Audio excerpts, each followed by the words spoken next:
When breakfast comes in mouth-watering flavors like peanut butter and jelly and cinnamon honey, you think it could only be poured from a paper box, but not so here. Really good granola is for your cereal cupboard too, and many other places in our diet. Food guest Erin Mylroie, the undercover Weight Watcher, is bringing forward some new flavors, and you really, really love to reach for homemade granola this time of year specifically. Oh my goodness, I love making it this time of year because, for one thing, the kids are just getting out of school and they're going to be hungry all day. Right. So I want them to have something that they can just go straight into the kitchen, and I can know that they're going to make something healthy.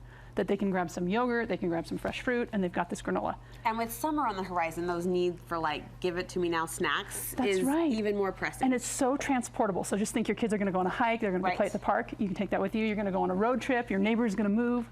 All of this is something that you can just grab it and go and give it to them. I think many moms, Erin, and maybe you've heard this, have dismissed homemade granola as too expensive, too time-consuming. What's your case there? Well, that store-bought granola is too expensive, and maybe homemade granola, it really doesn't take any time at all. I mean, really, it's mostly hands-off. And another thing is I really like to have the kids do it themselves. There's no chopping, there's nothing difficult about it.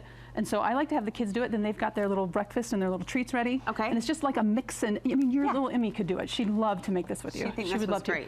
Let's make one. Please, what flavor? Well, let's make 3. Okay. But you decide which one you want to start with. What are my options? Okay, so we've got a chocolate almond, and then we've got a cinnamon honey, and then we've got a peanut butter and jelly that's more like clusters. Let's start chocolate, our pre-lunch snack. Give us the chocolate version. Let's do chocolate then. Okay. So this one's probably the least healthy of the 3. Of course, that's the one that you chose. Baby chose. That's probably the one that I would choose too. So we're going to start off, and we're just going to, I have got 3 cups of old-fashioned oats here. Yeah. And we're going to add a ½ cup of cocoa powder. All of it, yeah? That's right. Okay. And we're going to put in about a ¼ cup of oil. So you do want a little bit of liquid to bind it? I just like to use oil. You can use some liquid if you want to put in some fruit juice or something like that, but that's really all that you need. Now, I like to hit it with some salt because I like chocolate and salt. Yes. And salt will bring out the flavor. I can smell the cocoa. So it just tastes really good. It's really fantastic. So one thing we need our sugar. And this is the one granola that I actually use real sugar. I don't use, normally I'll use maple syrup, I'll use honey. But this one I'm going to put in a little more than ½ cup of brown sugar. A generous amount. Is this an average size batch that you would make at home? I like to make 3 cups of oats every time, and the reason I like to make that size of batch is because then it can spread out on your cookie sheet, and then you've got room for everything to brown nicely. Okay. So actually that's really great. It's done. Ready for it? And even if you have clumps of brown sugar, don't let it bother you. We might have turned on the oven here. Oh, we're good so far. Just a little warning beep. Okay. This oven has a mind of its own. So then I kind of use my hands and I just spread it all out. Okay. But look how good that looks even already. Nice. Okay. That is actually it. So tell me how hard that was. I can do that. That was really, really easy. Do that. So, okay, there's 2 ways to have granola too. You can have it loose, like you want to sprinkle it on top of your parfait, or you can have it in clusters. You want to grab a piece and eat it on the go. So what's going to make the difference is how you handle it right now. If I want clusters, I'm going to kind of pack it in with my hands. Okay. If I want it loose, I'm just going to kind of aerate it. Okay. Okay. Then if I want it loose while I'm baking it, I'm going to stir it once in a while. Occasionally just pop in there. If I want it to be clusters, I'm just going to leave it alone. Okay. That's it. Can I pop this in for you? Yes, and let me just tell you how easy it is. 300 degrees, 30 minutes. Is that so easy to remember? We can totally do that. We can totally remember that. Yeah, easy, right? Well, that one's going. Let's jump to combination number 2. But let me talk to you just for a second about add-ins. Because once that comes out of the oven, you're going to add in all the things that's going to make it really fun and really flavorful. So what I really like to add to my chocolate almond is I like to add the mini chocolate chips. Okay. You could add coconut. One thing that's really good, I don't have it here, is banana chips. Yum. I like to add the almond. So here we have almond and mini chocolate chips. So that's kind of more of a treat type of granola, but you could make a banana split and put that all over on top. Look at you. A chocolate waffle with a little bit of that granola on top. Fun. Oh my gosh, it's delicious. Okay, so that's once it's cool, we'll throw in those add-ins. Once it's cool. Once it's cool. And it's really critical that you cool your granola because it won't be crisp when you take it out of the oven. It's still going to be a little bit heavy, a little bit damp. Okay. But it will crisp as it cools. All right. Okay? So let's make another one. Please. But you get to choose. What's the strawberry one?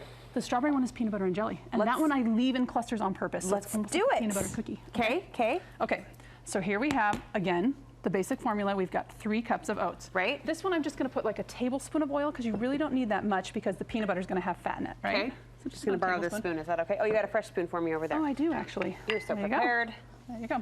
And then I like to put in about a cup of peanut butter. Okay. And I heated this peanut butter up. You don't have to, but I'm just trying to make my job a little bit easier. Your job and mine. I appreciate it. That's right. Okay. And then we're going to put in some strawberry jam. You could use preserves, you could use jelly, and any flavor that you want. This is just real jam. This is just jam. Let's put about half of that in. Okay. Just about a ½ cup. Okay. And then we're going to need a little bit of sweetener in there, so we're just going to put in about a ¼ cup of honey.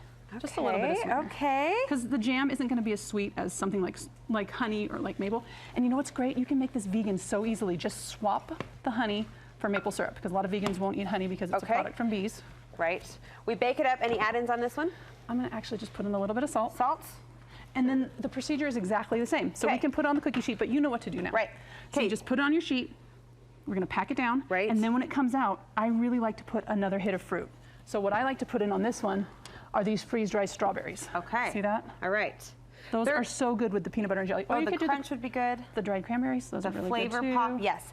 We're out of time, but quickly, talk us through 30 seconds, this last one. This one is one that's really, really easy to make low fat. So just a little bit of oil, a little bit of honey, cinnamon, vanilla, same procedure, but then go crazy with your add-ins. Okay. Cashews, pistachios, toasted coconut.